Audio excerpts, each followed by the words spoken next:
एक शख्स मेरे पास आया, मुझे कहते मेरी 2 बीवियाँ, मैं इदारतुल नमान मदरसे में बैठा हूँ अपने, कहते मेरी 2 बीवियाँ थी, मैं घर आया तो दोनों मेरी अम्मा से लड़ रही थी। मुझे बहुत गुस्सा आया। मैंने अम्मी कहा, बोल अम्मा, तूने जो आज जुबान से लफ्ज़ निकालना है मैंने वही करना है।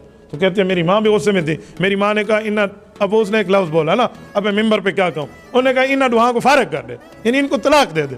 तो कहते हैं मैंने पहली को मुँह करके उसके नाम लेकर 3 तलाक़ें की, फिर दूसरी को। वो दोनों मेरी माँ के पाँव पड़ गई, पाँव अम्मी के अंगूठों पे अपनी आंखें रखी और आंसुओं से मेरी माँ के पाँव तरबतर हो गए।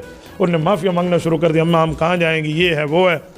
तो घंटा 1.5 बाद मेरी अम्मा जी का गुस्सा ठंडा हुआ, तो आखिर अम्मी जी ने कहा कि बेटा बस गुस्से में तो तलाक नहीं होती, बस मुफ्ती अब्दुल वाहिद कुरैशी के पास चला जा, हमारे घर का बंदा है, हमारे हाथों का पला हुआ बच्चा है, माशाल्लाह मुझसे जानते, उससे लिखवा ला, बस तू फतवा ले आ। अब ये मुझे कह रहा है, हमारे इलाके का, उनकी अम्मा जान भी, हमें जहरी बात है वो हमारी माँ की जगह, मैं उनके हाथों में पला बड़ा हूँ, तो ये बात तो उसकी गलत नहीं थी कि वो मेरी अम्मा की जगह